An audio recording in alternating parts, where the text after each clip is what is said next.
The story is legendary in the world of science. A young Isaac Newton, seated calmly beneath a tree, when, suddenly, an apple tumbles from above and strikes him on the head. In that exact instant, the puzzle of gravity is unraveled. The planets, the tides, every object dropping to the ground, everything suddenly made sense, all thanks to a piece of fruit. It's an iconic tale, simple, picturesque, and easy to remember. But it's also not quite true. The real path to Newton's understanding of gravity wasn't a single, dramatic revelation.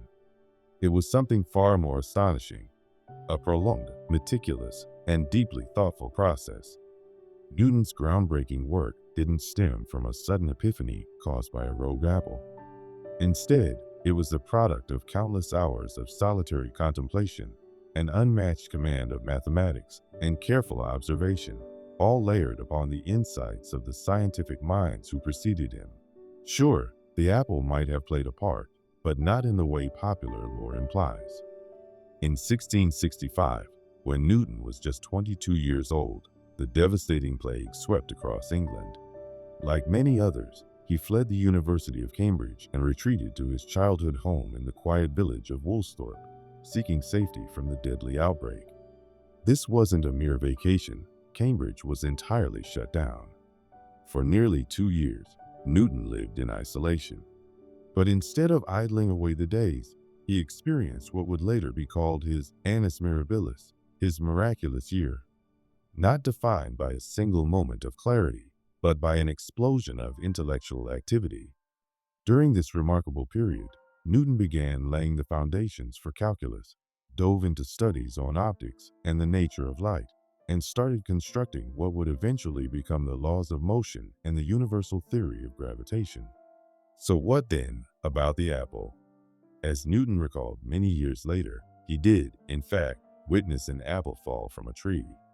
But the event didn't involve it conking him on the head. What caught his attention wasn't the impact, it was the direction. Why, he wondered, did apples always fall straight toward the ground? Why not sideways or upward? Why did they seem to be pulled directly toward the Earth's center? This line of thinking sparked a profound question. Could the same invisible force that tugged the apple downward also act on the moon, or even the planets? That idea was revolutionary. It proposed a single force acting not only on Earth, but across the vastness of space, a unifying principle connecting the behavior of apples and the orbits of celestial bodies. Before Newton, the physics of earthly things and the motion of heavenly objects were thought to obey different rules. Newton's brilliance was in realizing they were governed by the same fundamental laws. But this revelation didn't come in a single flash. Newton wrestled with the calculations. He turned to the earlier works of Galileo, who had explored the principles of motion, and Kepler, whose laws explained planetary paths as ellipses. Rather than discard their findings, Newton integrated them. He posed a question that few had dared to confront seriously. What force compels a planet to curve in its orbit instead of flying off in a straight line? The answer, he concluded, was gravity. But he didn't merely name it, he quantified it. Newton formulated a precise mathematical law. Every object in the universe attracts every other object with a force that's proportional to their masses and inversely proportional to the square of the distance between them. With that one elegant equation, he could explain everything, from apples falling to the ground, to pendulums swinging, to moons orbiting planets, and even the flight of comets. This wasn't just theoretical, it was testable and verifiable through mathematics. Despite its significance, Newton didn't release this work immediately. For years, he kept it to himself, refining and polishing the details. It wasn't until nearly 2 decades later, in the 1680s, that he finally compiled it all into one monumental work, Philosophiae Naturalis Principia Mathematica, more commonly known as the Principia, published in 1687. This book wasn't just about gravity. It outlined the laws of motion that still underpin physics today. It became one of the most pivotal texts in scientific history. Yet, in the public mind, it's still the apple story that endures. Why? Part of the answer lies with Voltaire, the French philosopher. Writing in the 18th century, he helped popularize the anecdote claiming to have heard it from Newton's niece. Voltaire appreciated a good narrative, and the apple provided just that: clean, symbolic, and easy to visualize. Over time, the details evolved. Newton didn't just observe the apple fall, it bonked him on the head. The moment of realization became something physical, even humorous. Simply wondering wasn't enough, he had to be struck. The story persisted because it condensed years of deep intellectual labor into one bite-sized moment. As a culture, we admire genius that appears sudden and effortless, a flash of insight, lightning from the sky. But the reality of discovery is far messier. It looks more like Newton in seclusion, puzzling over problems for months, following one idea through layer upon layer of complexity, starting with an apple, but reaching toward the moon. And what's often forgotten is that Newton, the man, was as complicated as his theories were brilliant. Yes, he was a genius, but also deeply secretive, fiercely competitive, and sometimes hostile in his intellectual disputes. He closely guarded his work and didn't hesitate to engage in heated battles over who deserved credit. Even so, his mind could imagine the universe not as a collection of inexplicable events, but as an intricate machine, vast, orderly, and ultimately understandable. That's what made his conception of gravity so groundbreaking. It didn't just explain a falling object or a planet's path. It transformed humanity's understanding of our place in the cosmos. Earth was no longer the immovable center. Motion was no longer mystical or random. It was rule-bound, logical, predictable through mathematics. It was universal. The apple legend lingers because it simplifies brilliance into a single, striking image. But in doing so, it glosses over the real story, the setbacks, the borrowed concepts, the endless observations, and the pages upon pages of handwritten calculations. In truth, Newton didn't stumble upon gravity, he systematically constructed it. And that achievement is far more awe-inspiring than a piece of fruit to the forehead. Ultimately, tales like this reveal how we shape historical memory. We like clean beginnings, obvious causes, and singular heroes. But science rarely unfolds that way. It's not a sprint run by one person, but a relay passed through generations. Newton himself acknowledged this when he wrote, "If I have seen further, it is by standing on the shoulders of giants." And he meant it. Galileo, Kepler, Descartes all contributed pieces of the puzzle. If the apple did fall, it was only the first step in a long descent into deeper understanding. And maybe that's the more powerful version of the story. Not a lone genius touched by fate, but a determined mind that followed one small question as far as it could possibly go, past the treetops, past the atmosphere, past the moon, all the way to the stars. For generations, children were taught a simple version of events: that in 1492, Christopher Columbus set sail across the Atlantic, stumbled upon the Americas, and forever altered the course of human history. Textbooks and statues praised him as the man who discovered a new world, an audacious voyager, venturing into the unknown and setting the wheels of modernity into motion. But this streamlined tale omits a crucial truth. Columbus was not the first European to set foot on American soil. Not even close. Roughly half a millennium before Columbus departed Spain, seafarers from Scandinavia had already ventured westward across the Atlantic. Among them was Leif Erikson, a Norse explorer who almost certainly made landfall on what we now know as North America. He didn't merely pass by the continent, he anchored there, explored, and even established a short-lived settlement. While his presence didn't spark a lasting transformation or shift the balance of power, it undeniably occurred, and we don't rely solely on Norse sagas or folklore to support that claim. Archaeological discoveries provide firm, tangible evidence of his journey. To understand how Leif Erikson arrived in present-day Canada, we must begin with his origins. In the closing centuries of the first millennium, Norse mariners had already forged paths to places like Ireland, Iceland, and Greenland. These voyages weren't accidental. They were driven by trade, colonization, and at times, conquest. Norse navigators used the stars, the sun, and passed down oral maps to find their way across vast oceans. Leif's father, Eric the Red, had been expelled from Iceland and went on to found a Norse colony in Greenland. From there, westward exploration made sense. Sailors had spoken of distant, forested shores beyond the icy seas.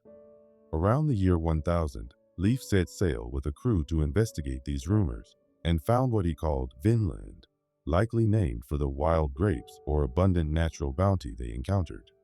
Modern researchers believe this Vinland was situated at the northern tip of Newfoundland, in what is now Canada. The site, known today as Lance Ox Meadows, isn't just part of legend. It exists, and it's been thoroughly studied. Archaeological digs conducted in the 1960s uncovered unmistakable Norse remnants, structures built from turf, iron working tools, nails, and ship repair facilities. Everything matches the design and function of known Viking settlements. Carbon dating and other scientific analyses place the site around the year 1000, 5 full centuries before Columbus began his transatlantic voyage. No other European group left such irrefutable physical evidence in the Americas that early. Although numerous fringe theories suggest the Phoenicians, ancient Egyptians, or Chinese fleets may have gotten there first, none of these claims are supported by verifiable archaeological data or corroborated written sources. In contrast, the Norse presence in Newfoundland stands alone, sparse but conclusive. However, Leif Erikson's expedition didn't trigger a chain reaction. The Norse settlement in Vinland appears to have been temporary.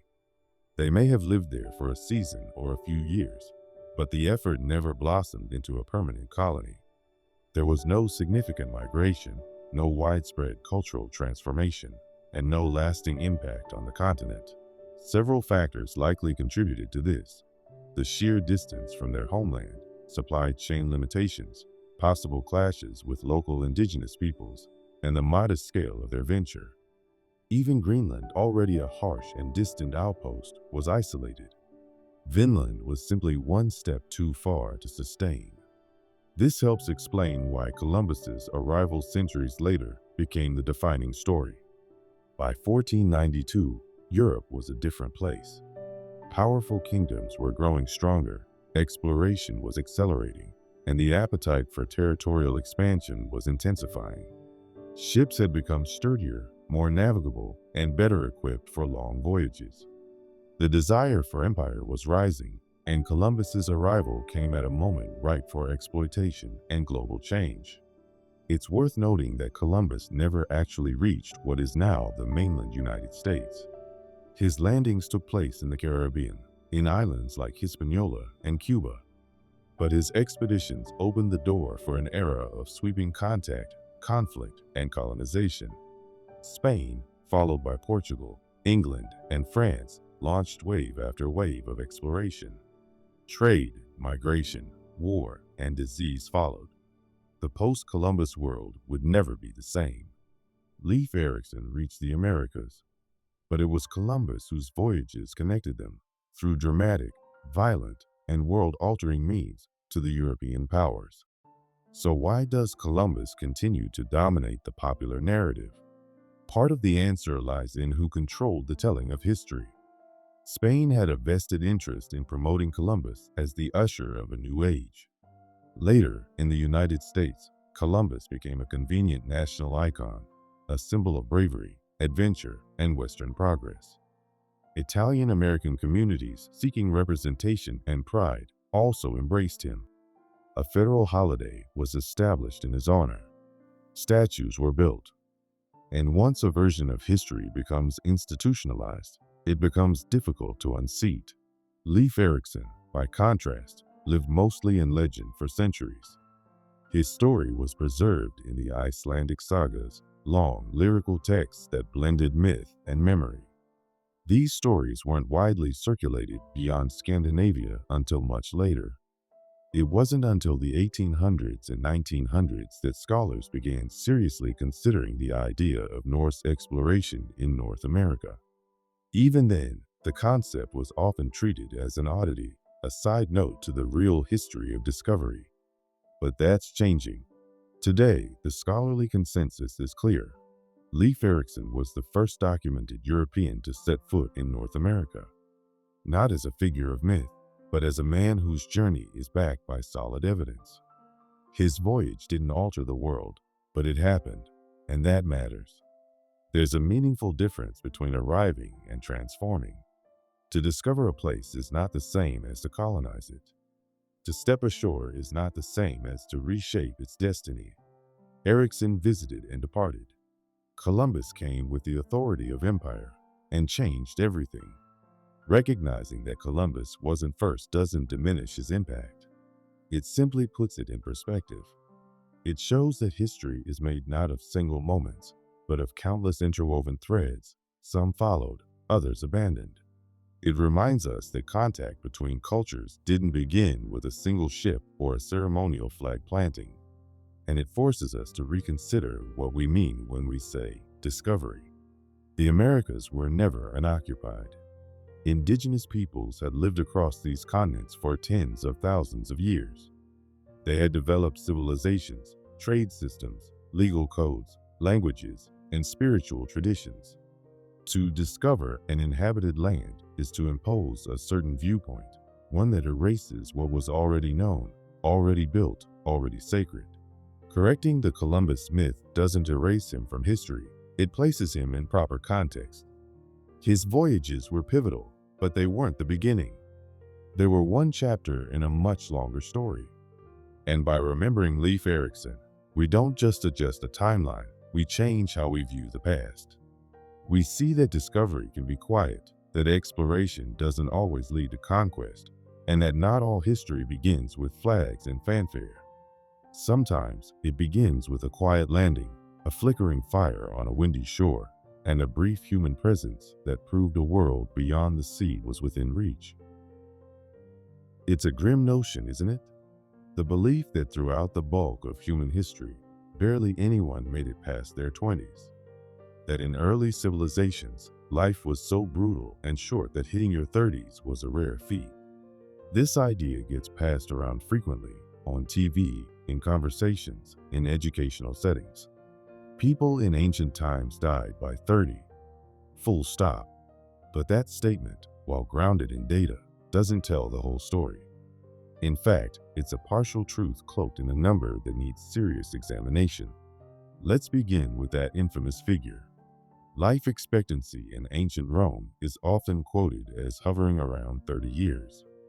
You'll see this statistic everywhere, but it doesn't mean everyone dropped dead before hitting 31. What it really reflects is an average that's heavily dragged down by extremely high death rates among infants and young children. Picture a village around 2000 BCE. There are 50 residents. Out of those, 20 die before the age of 5 due to infection, malnutrition, birthing issues, or pure misfortune. But the remaining 30 people, they go on to live well into their 50s or 60s, and a few may even reach their 70s with a mix of good health and luck. When you average it all out, the figure might still hover near 30, but that doesn't capture the individual realities. The average obscures more than it reveals. In many ancient societies, childhood mortality was a crushing weight on population health. In some places and periods, a third or more of all children didn't make it to their first birthday. In others, the number was even more staggering. Making it to the age of 5? That was already a major survival milestone, and if you cleared that hurdle, your chances of living to old age climbed sharply. This insight doesn't just come from old writings, it's etched in bones.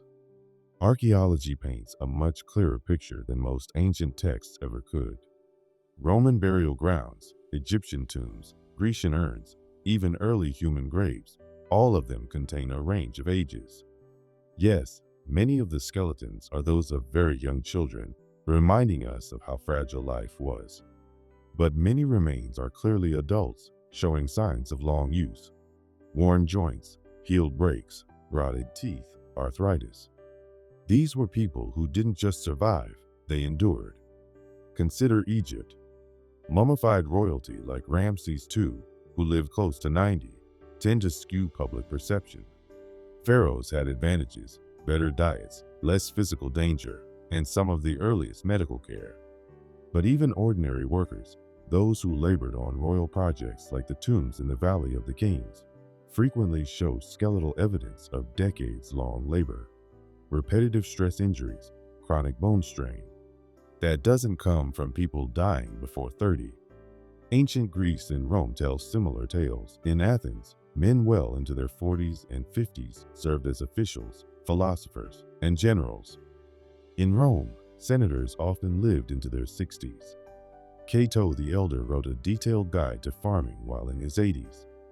Pliny the Elder died during the Vesuvius eruption, and while tragic, his death came not from disease but misfortune, and he wasn't young.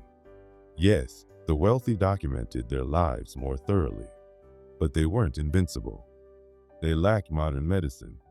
They lived in the same environments without vaccines, antibiotics, or surgical precision. Their ability to survive tells us that long lives were always within human reach, even if the risks were greater. Let's be clear, ancient life was dangerous. A minor wound could become life-threatening. A broken limb might never heal right. A drought, war, or crop failure could upend everything. Clean water wasn't guaranteed, especially in early cities like those in Mesopotamia, where sewage and drinking water often flowed far too close together. Even Rome, with its advanced aqueducts, had public baths and toilets that were breeding grounds for disease. Yet even in these precarious conditions, people adapted. They learned which plants soothed fevers and upset stomachs. They understood enough about diet to avoid conditions like scurvy. They developed basic medical systems, midwives, herbalists, even primitive surgeons. These weren't perfect by today's standards, but they often made the difference between survival and death. Cultural attitudes toward aging varied. In some societies, elders were celebrated, respected as keepers of wisdom and tradition. In others, aging brought vulnerability. Still, the mere presence of elders challenges the assumption that no one grew old. There were grandparents, village heads, wise women, seasoned fighters. These roles don't exist in worlds where everyone dies young. So why has people died by 30 become such a common belief? Part of it comes from how we handle data. Modern minds like simplicity. We favor single, digestible statistics. But an average is not a fate. It's a numerical pattern, not a life story. When it comes to ancient longevity, it speaks more to the risks of infancy than to inevitable early death. Another reason is perspective. In today's industrialized societies, living to 80 or beyond is not unusual. So hearing 30 feels like a cliff's edge. But even in our world, early deaths still impact life expectancy. In areas with high infant or childhood mortality, overall figures drop sharply. Remove those early losses, and the numbers rise quickly. Here's a mental exercise. Picture two individuals from an ancient settlement. One dies at birth. The other lives until 70. Mathematically, the average is 35, but that tells us nothing about the elder's life. That person experienced decades of seasons, memories, relationships, challenges. The statistic tells us nothing about that richness. When we hear ancient people died by 30, we often envision a society in perpetual grief, devoid of elders, stripped of accumulated wisdom. But that wasn't the reality. Yes, children were frequently lost, but many were also raised, nurtured, and educated. Communities formed where age had purpose. People grew old enough to pass down traditions and guide others. Why does this matter? Because how we imagine the past shapes how we view the present. If we see early history as nothing but suffering and short lives, then everything modern feels like salvation. But human beings have always fought for life, and often they've won. They've built ways to extend life, to preserve knowledge, to support one another. Not perfectly, not equally, but significantly enough to show that 30 wasn't an expiration date. So, Did all ancient people die by 30? No, some did, but many didn't. The statistics tell part of the story. The artifacts, the graves, and the scars tell the rest. They remind us that even long ago, life was full enough to matter. This isn't just about numbers. It's about how we imagine those who came before. Not as shadows lost to a tragic past, but as complete people who lived, aged, learned, and persisted. And once we truly see them, we're ready to question the next story we think we know. When we picture the infamous witch trials in Salem, a familiar image comes to mind. Women in modest dresses and bonnets, accused by neighbors and condemned by stern-faced Puritan judges. Always women. That image has become deeply rooted in our cultural imagination, so much so that we often repeat the claim without hesitation. The Salem witch panic of 1692 was a gender crusade, a massacre targeting women alone. But that perception oversimplifies the truth. Yes, a significant number of the accused were female, but the idea that being a woman was the sole reason people were condemned isn't entirely accurate. The actual history reveals a much messier reality, one shaped not just by misogyny, but by fear, social conflict, and unraveling community structures. Men weren't spared. Ministers, laborers, and husbands were implicated. Some were hanged, one was pressed to death under stones, and many endured months in prison. Their fates were sealed not by enchantments or hexes, but by rumor, resentment, and a court system that had lost its grip on justice. The trials took place in a small, tense, deeply religious settlement in colonial Massachusetts. In Salem and its nearby villages, Puritan doctrine was more than belief, it was the framework of everyday life. And by the early 1690s, that framework was showing cracks. The colony was buckling under political uncertainty, violent clashes on its frontier, outbreaks of smallpox, and endless disputes over property and leadership. In that environment, it didn't seem far-fetched that an invisible evil might be creeping among the people. Blaming witches became a horrifyingly convenient answer to a society in crisis. The frenzy began with a group of young girls, barely more than children, claiming they were under attack by supernatural forces. They screamed, contorted, and reported ghostly apparitions. They accused others. And disturbingly, the adults took them seriously. Their first targets were enslaved women like Tituba, followed closely by others on society's edges: Sarah Good, Sarah Osborne, women poor, isolated, or otherwise vulnerable. But it didn't stop with them. Within weeks, men were also being named. One of the earliest male suspects was George Burroughs, a former preacher in Salem Village. He had long been at odds with local leaders, and old grudges resurfaced when he was branded the supposed leader of the witches. The accusations weren't based on his sex, they stemmed from power struggles and personal feuds disguised as righteousness. Burroughs was arrested, brought to trial, and executed. Just before he was hanged, he flawlessly recited the Lord's Prayer, a feat believed to be impossible for a true witch. That should have raised doubts. It didn't.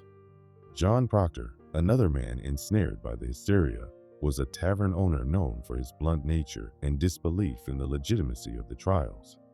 When his wife, Elizabeth, was accused, he didn't hold his tongue. His criticism of the court turned him into a suspect. He was tried, condemned, and ultimately executed. He prayed as he faced death. Despite his family's testimony in his defense, including from his children and servants, he was not spared.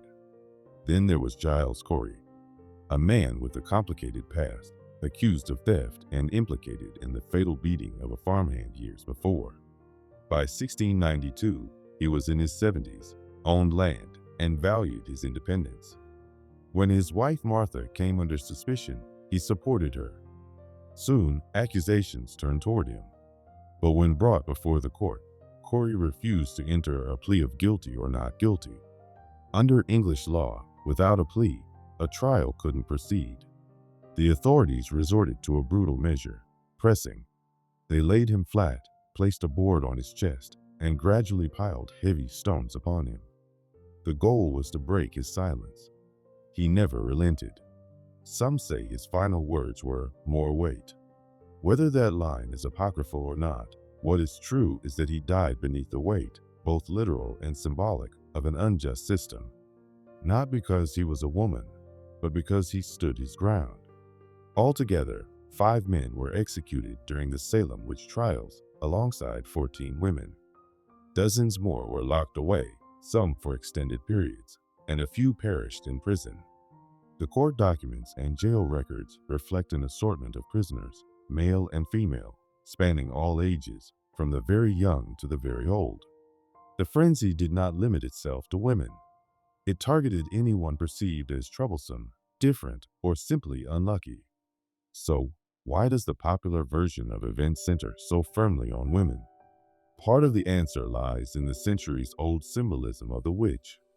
In Western traditions, the figure of the witch has long been female, tied to notions of danger, temptation, mystery, and chaos. From the story of Eve to the mass witch hunts in Europe that predated Salem by decades, women were cast as the bringers of corruption. Tens of thousands of women were executed in those earlier trials. By the time the panic reached New England, the script had already been written in society's collective imagination. Misogyny certainly influenced who was accused.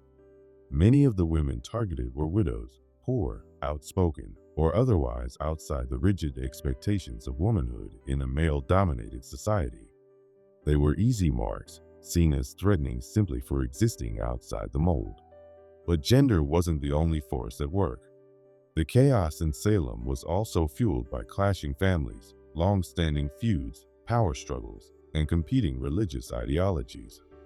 Accusations often disguised these tensions. If you had a rival, you might accuse them. If you questioned the process, you were likely next. Remaining silent was no protection either. The so-called evidence presented in court, visions, dreams, invisible wounds, was impossible to verify or disprove. No one was safe. The panic spared neither the poor nor the prominent. Eventually, the madness ran its course. By the end of 1692, public trust began to erode. Too many respectable figures had been caught in the web. The inconsistencies were too glaring. Governor William Phips intervened, halting the executions and dissolving the special court. Some judges later issued apologies. The colony designated a day for fasting and public repentance. But the damage had already been done. Salem became a symbol, a dark parable about the consequences of hysteria. Over time, that symbol narrowed. The female witch took center stage in novels, films, and Halloween imagery, representing women punished for their knowledge, autonomy, and strength. That story is compelling. It contains truth, but it's not the whole truth. The reality is more tangled and in many ways more frightening. Salem exposed how collective fear, once ignited, refuses to stay in neat lines. It doesn't only punish the marginalized. It can devour anyone, even those with power. It doesn't always need villains, just enough frightened people making poor decisions under pressure. So, when we tell the tale of Salem as if only women were hunted, we reduce a chaotic, tragic unraveling of an entire society to a simpler, neater narrative. The real story is broader, the real victims more varied. Men were caught in the flames too, not because they were witches, and not merely because they were male, but because the structure around them had fractured. And that's the lesson worth holding on to. When fear takes hold, when institutions crumble, and when trust gives way to paranoia, justice becomes fragile. The victims? They're rarely as obvious as we'd like to believe in hindsight. A lone silhouette stands firm against the wind, blade at his side, a symbol of unwavering discipline. Bound by an inflexible code of ethics, he is ready to lay down his life for duty and honor. This is the classic portrayal of the samurai, silent, faithful, incorruptible. It's a compelling image, and like many powerful cultural symbols, it contains only fragments of truth. The widespread belief that every samurai lived by a strict moral doctrine known as Bushido, often described as Japan's version of chivalry, remains one of history's most persistent romanticizations. But the actual story of the samurai class is far less uniform and far more complex. While the samurai were indeed warriors, they also held positions as estate managers, hired soldiers, administrators, and political strategists. Loyalty among them was often deep, but it could vanish the moment circumstances changed. A number of them gained influence not through faithful service, but by leveraging violence, betrayal, and ambition. The noble image of the samurai wasn't something that all of them embodied in life. It was largely an invention of later generations looking backward. To grasp where the idealized version came from, we must first examine the period in which that ideal didn't exist. During the Sengoku era, roughly the 1400s through the 1500s, Japan was in turmoil. Fragmented territories were locked in near constant conflict, with rival clans engaging in an endless struggle for control. In this chaotic time, survival was more important than ideology. Samurai pledged themselves to whichever lord offered food, pay, or power. Loyalty was contingent. Honor, often a luxury. A pivotal example is the Battle of Sekigahara in 1600. This clash determined the future of Japan, paving the way for Tokugawa Ieyasu to unify the country. But victory didn't come purely from military brilliance. It also depended on betrayal. Numerous samurai defected mid-battle, altering the outcome. Despite this, some of these same individuals would later be revered as exemplars of samurai virtue, not for their allegiance, but for the role they played in forming the state.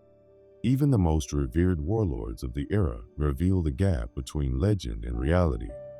Takeda Shingen, Uesugi Kenshin, Oda Nobunaga, household names in Japanese history, were all ruthless in their quest for dominance. Nobunaga, in particular, was infamous for his merciless tactics, including setting fire to Buddhist temples that had allied with his enemies. These weren't instances of violating a sacred code, they were the code: conquer, control, and crush opposition. That's not to say samurai were without morals. Many adhered to personal codes or clan traditions informed by Confucian, Buddhist, or Shinto philosophies. But there was no universal doctrine binding them. These beliefs varied widely and were often subject to interpretation or practical necessity. In fact, the word Bushido, meaning way of the warrior, wasn't commonly used until after the samurai had largely stopped fighting. It became prominent during the Edo period, a time of relative peace that began in the early 1600s under Tokugawa rule. With internal wars settled, the role of the samurai shifted dramatically.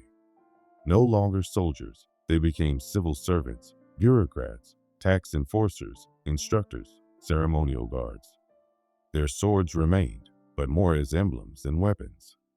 It was during this post-war transition that Bushido began to crystallize, not as a daily practice, but as a philosophy that defined what samurai were supposed to be. With their martial role diminished, ideals filled the void.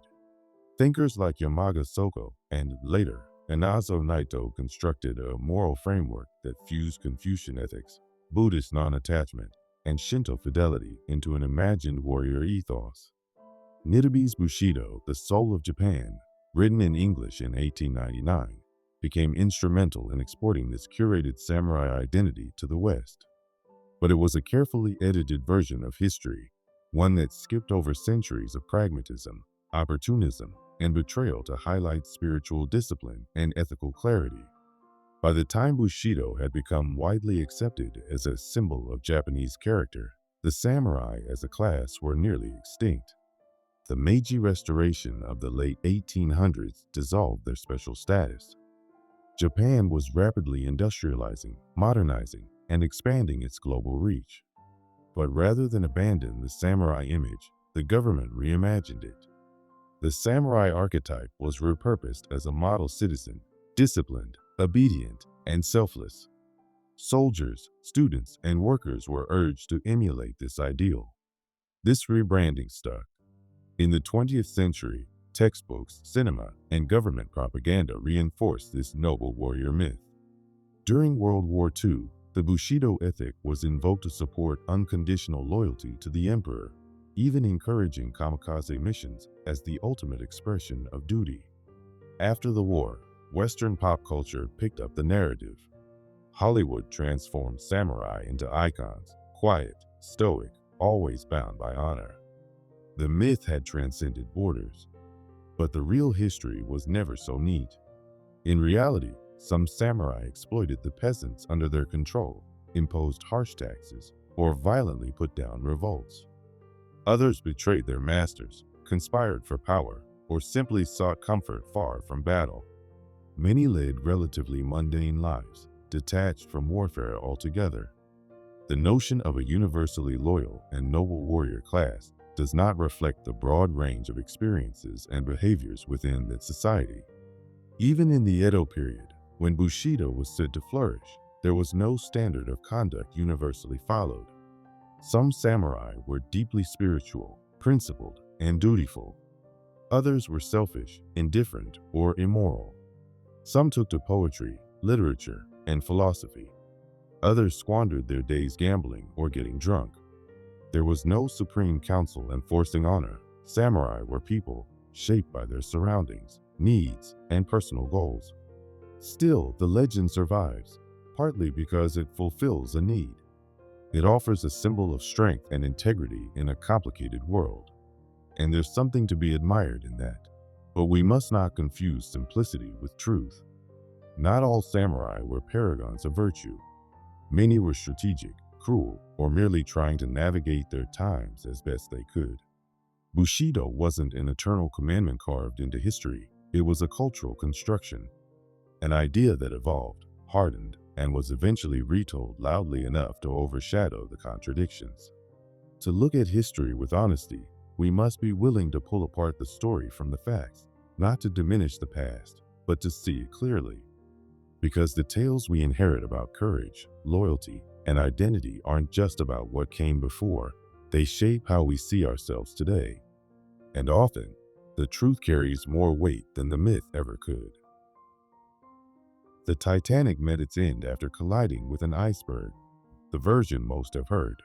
A frigid April evening in 1912, the world's largest and most opulent passenger vessel cuts through the dark waters of the North Atlantic. A watchman glimpses an iceberg, but it's too late to change course. A jarring impact follows. Steel meets ice. Seawater surges inward. Within hours, the mighty Titanic, hailed as unsinkable, lies beneath the waves. More than 1,500 souls vanish in a single tragic night. A simple story of bad luck and nature's power. That's the narrative most people carry with them. One ship, one block of ice, one terrible accident. A tidy equation of cause and effect. But that telling leaves out far more than it explains. While it's true the iceberg was real and its collision was the event that triggered the ship sinking, it was by no means the sole reason the Titanic was lost. Not even close. The iceberg was simply the final blow in a much longer sequence of flawed decisions, structural weaknesses, and misplaced confidence. The Titanic didn't go down solely because it struck an iceberg. It sank because it was already compromised. The events of that night are more accurately understood as a systemic failure, a gradual accumulation of weaknesses built into the very foundation of the ship. Not a single error, but a domino effect of problems in design, materials, operation, and oversight. Let's begin with the ship's steel. Constructed in Belfast, the Titanic was a marvel of Edwardian-era engineering. But the metal used to build her hull would today be considered fragile, particularly in cold marine environments. Scientific testing in recent years has shown that the steel had high concentrations of elements like sulfur and phosphorus. These impurities increased the metal's tendency to crack rather than bend when stressed. This deficiency didn't directly sink the vessel, but it meant that when the hull scraped against the iceberg, the steel wasn't able to flex. It fractured. Now consider the rivets. The Titanic was held together by over 3 million of them. Many of these rivets, especially those in key structural areas near the ship's bow, were made from wrought iron rather than steel. In some of these critical regions, the rivets were of inferior quality. Under immense strain, they gave way. Post-disaster investigations indicated that the iceberg likely sheared off these fasteners as it scraped along the hull, creating seams through which seawater could flood at uncontrollable rates. Then there was a fire burning below deck. Hidden in one of the coal storage rooms, a fire had been smoldering quietly for several days, possibly even before the ship left its port in Southampton. Coal fires weren't unheard of on steamships, but this one had unusual implications. It was located directly next to the portion of the hull that would later be hit by the iceberg. Some researchers believe the heat may have weakened the internal structure of the steel, making it more prone to failure.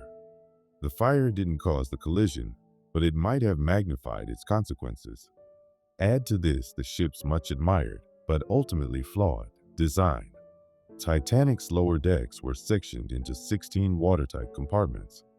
The logic was that if several of these compartments were compromised, the ship could still remain buoyant. But there was a serious flaw. The walls separating these compartments didn't reach all the way to the upper deck. They ended just a bit above the waterline. So when the front compartments filled with water, it spilled over the tops and into the adjacent compartments, like a tipped ice cube tray slowly filling row by row. The ship didn't need to be torn apart from bow to stern. A single breach on the starboard side running lengthwise was sufficient to sink her. Warnings had come in, many of them. Throughout the day and evening of April 14th, other vessels sent messages reporting fields of ice directly in Titanic's path. Some of these messages were acknowledged. Others went unheeded. At least one critical warning reportedly never reached the ship's officers.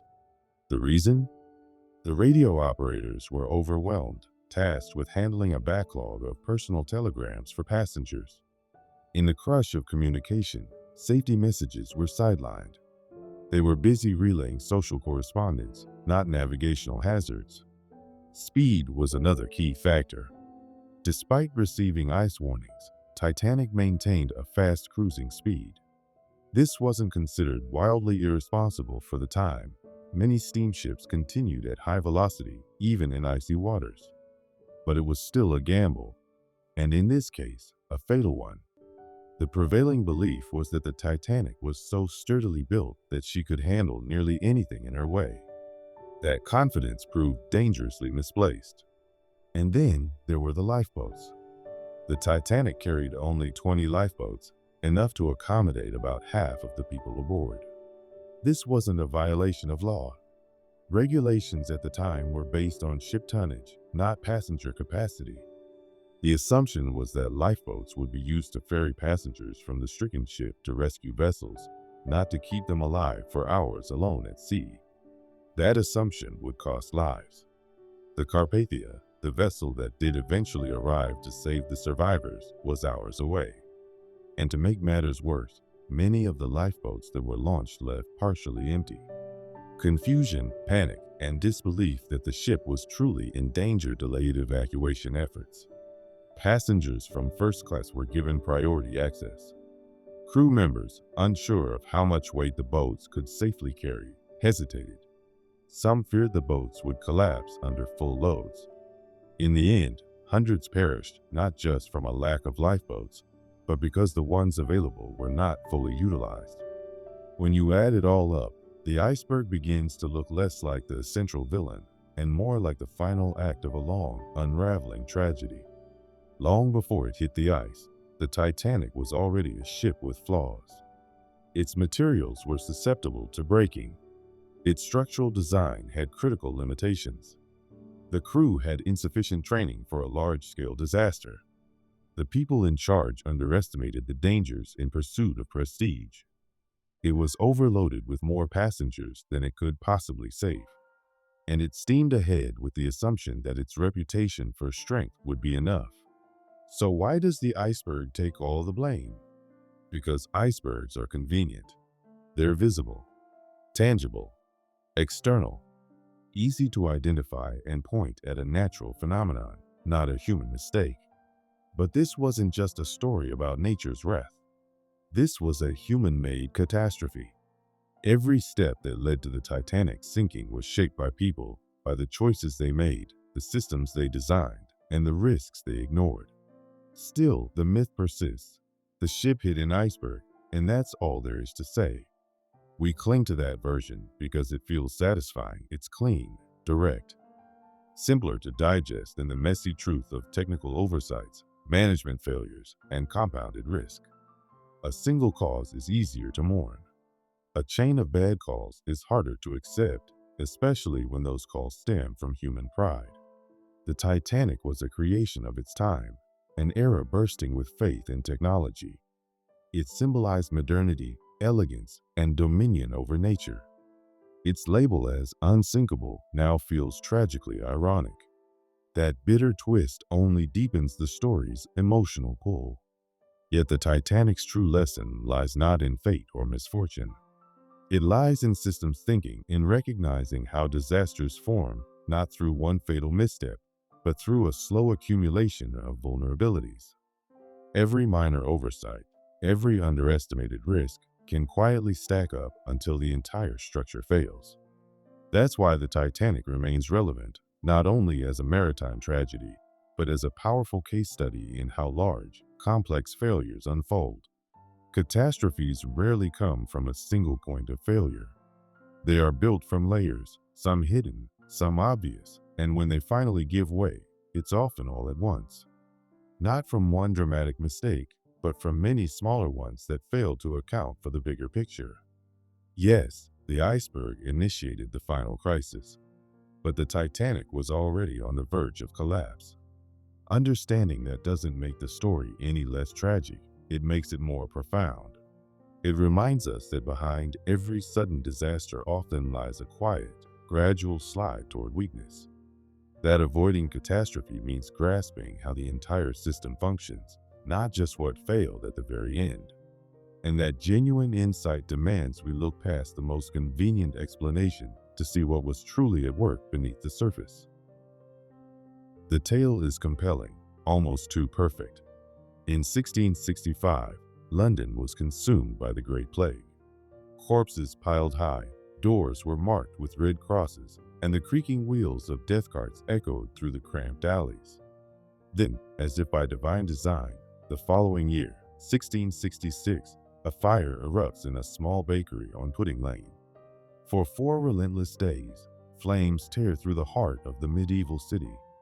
According to the story, the fire eliminated the rats and fleas that had spread the disease. The capital was cleansed, and just like that, the plague was over. It's often framed as a harsh mercy, disaster that delivered salvation. But real history is rarely so straightforward.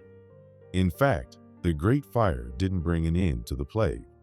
By the time fire lit the rooftops and engulfed the timber-framed homes, the deadliest phase of the outbreak had already subsided.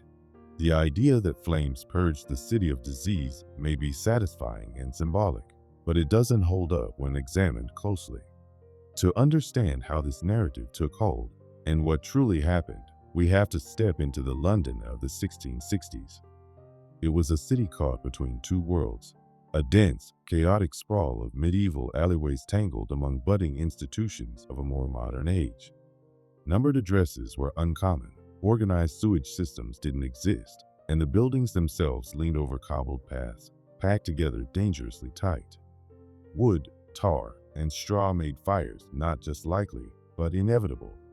The River Thames was still the city's main artery for goods, trade, and unfortunately, disease-carrying pests. When the plague struck in 1665, it wasn't some terrifying new scourge. London had seen outbreaks like it before. Bubonic plague, often spread by fleas living on black rats, had terrorized Europe since the mid-1300s. But this wave was particularly brutal. As the summer of 1665 wore on, death counts skyrocketed. The official mortality lists, the weekly tallies of deaths, painted a grim picture. Panic took hold. Families fled if they could. Entire neighborhoods were emptied. The worst devastation was felt among the poor, especially those living in tightly packed housing just beyond the old city boundaries. Quarantine policies existed, but were inconsistently applied. Houses were sealed from the outside, marked with red crosses and the haunting phrase, "Lord, have mercy upon us." Guards were stationed to prevent escape.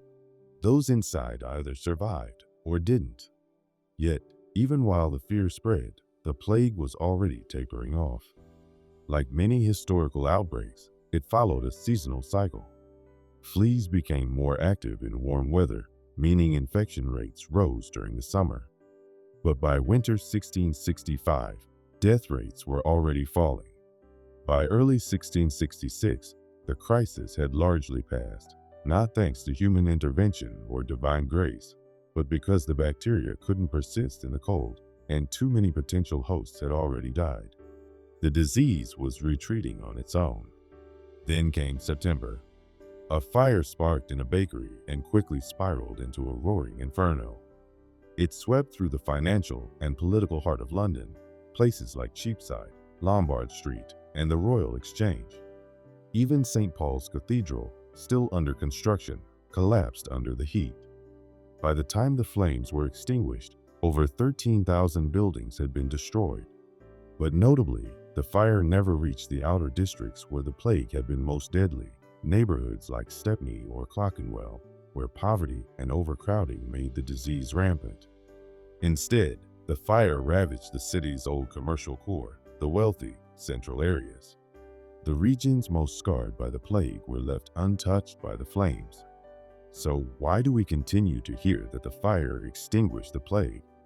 Part of the answer lies in our deep craving for tidy conclusions.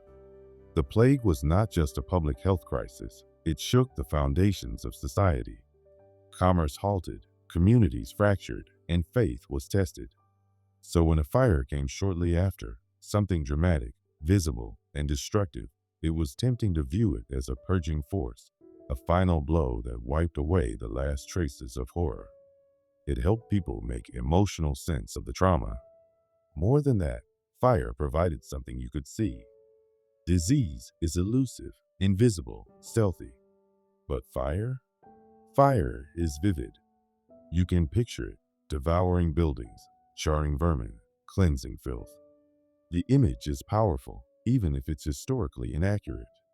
Writers from the period began to suggest the link as well, not always explicitly, but with enough implication to plant the seed.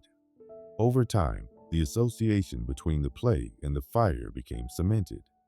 Once a story like that takes hold, especially one with the emotional power of redemption, it's hard to erase. So, what did stop the plague?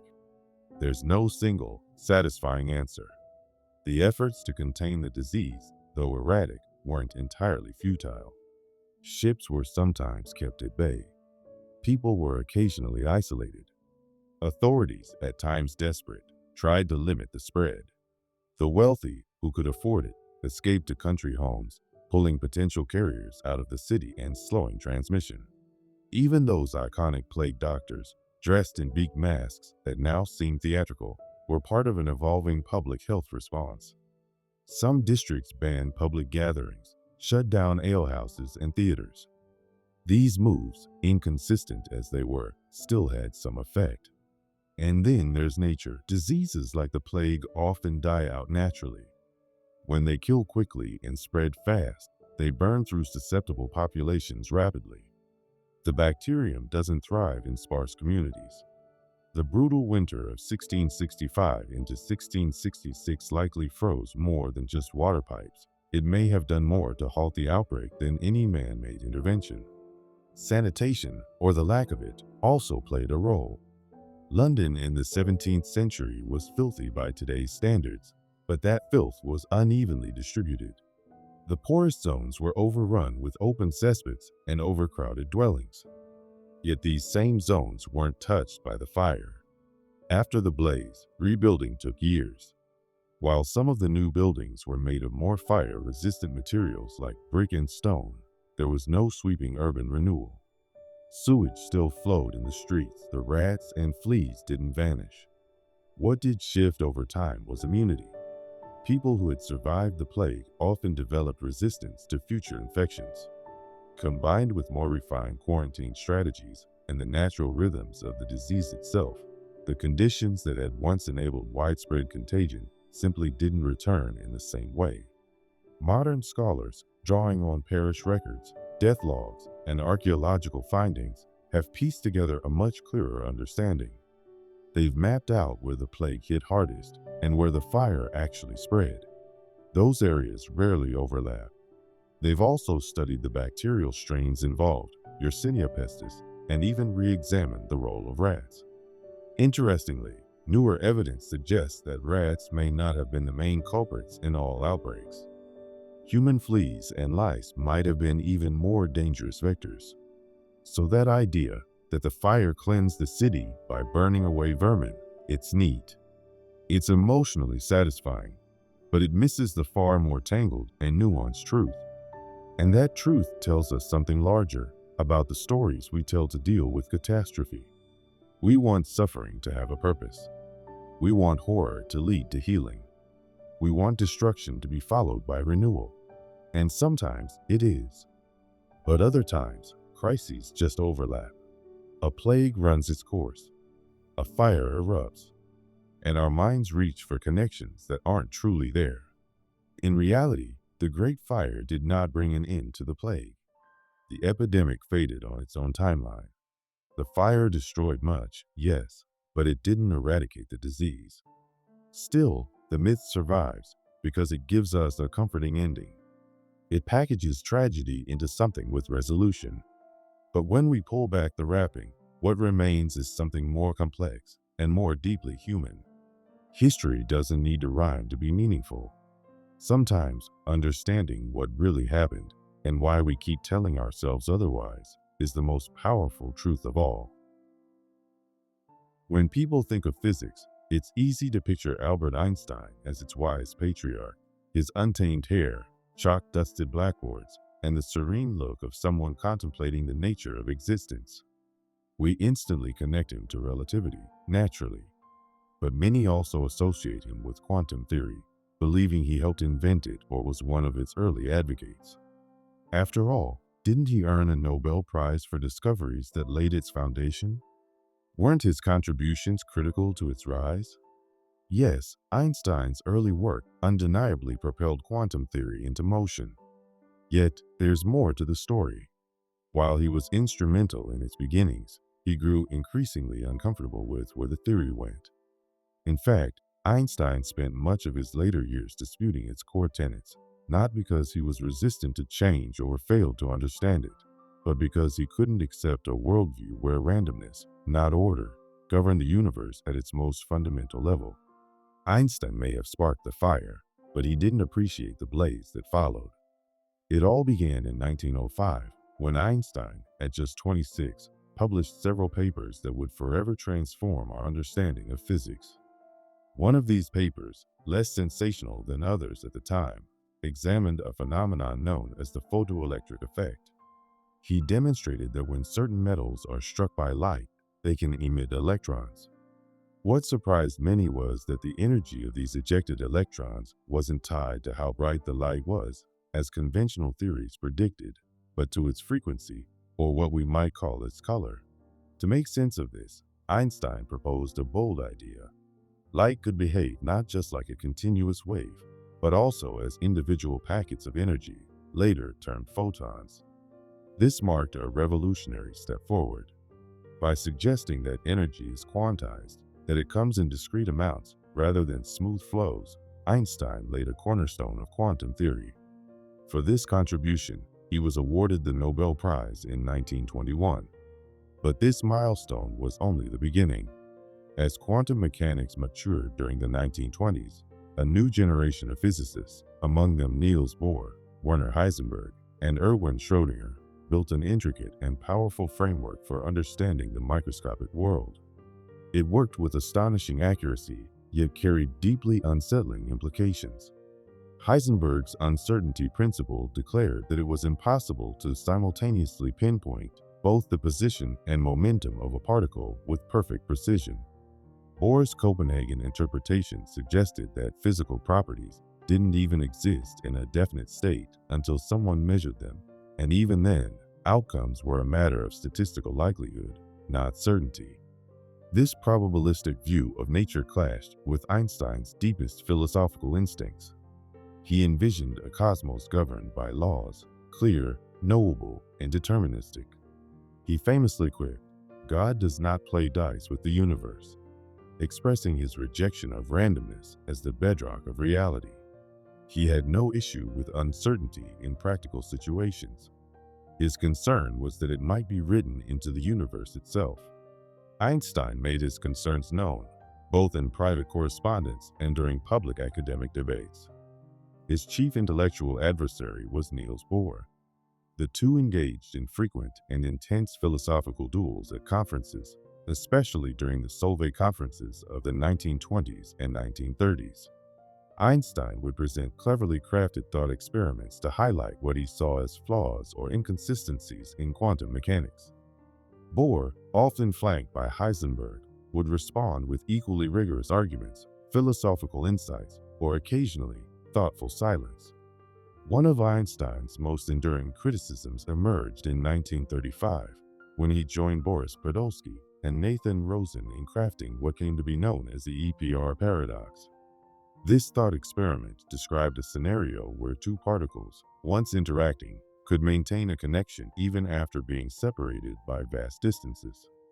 According to quantum theory, measuring one would instantly determine the state of the other, a phenomenon now called entanglement. Einstein dubbed this spooky action at a distance. It defied the principle of locality, the idea that objects can only influence their immediate environment. For him, this was unacceptable. The EPR paper wasn't an outsider's critique. It was an internal challenge, an appeal for a deeper, more complete framework. Einstein didn't deny quantum predictions. He doubted their finality. He suspected that hidden variables, factors not yet understood, might be waiting to restore determinism and clarity. Decades later, the implications of EPR were tested. In the 1960s and 70s, physicist John Bell and others conducted groundbreaking experiments inspired by Einstein's concerns. Their results were shocking. They showed that the kind of local realism Einstein had hoped for didn't match the behavior of the real world. Entanglement, far from being an oddity, was confirmed. That spooky behavior wasn't a flaw, it was a built-in feature of reality itself. Einstein never lived to see these developments. He passed away in 1955, still persuaded that while quantum mechanics was a useful tool, it didn't tell the whole story. Until the end, he searched for a unified theory, one that would reconcile gravity, electromagnetism, and quantum behavior in a single, elegant framework. He never solved that puzzle, but the questions he raised continued to guide those who followed. It's essential to understand, Einstein wasn't against science. He didn't reject quantum theory out of arrogance or nostalgia. He was, in fact, one of its architects. He grasped the mathematics, but challenged the meaning. His objections weren't about the equations, they were about the worldview they implied. What kind of universe do we inhabit? If everything rests on probability, can we truly claim to understand the world? Or are we simply peering at shadows, missing the deeper machinery behind them? That tension between quantum theory's predictive success and its philosophical ambiguity still drives scientific inquiry today. Quantum mechanics works. It powers your smartphone, GPS, and computer. It underpins our understanding of atomic structure, radioactive decay, and chemical bonds.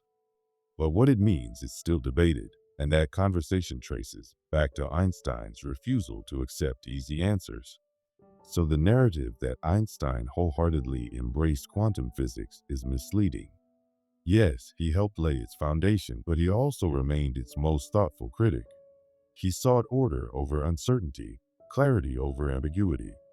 He opened the door to this strange new realm, then spent decades examining what lay beyond it, asking whether it truly made sense.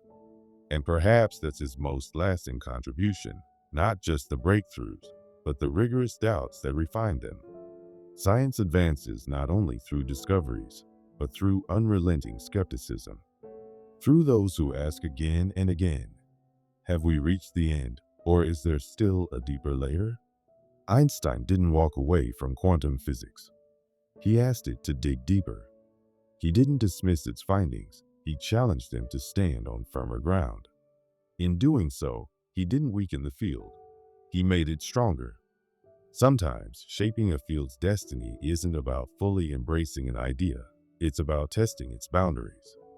Einstein illuminated quantum theory in its infancy, but also cast the longest shadow over its foundations. And from that light and shadow, the science found its direction.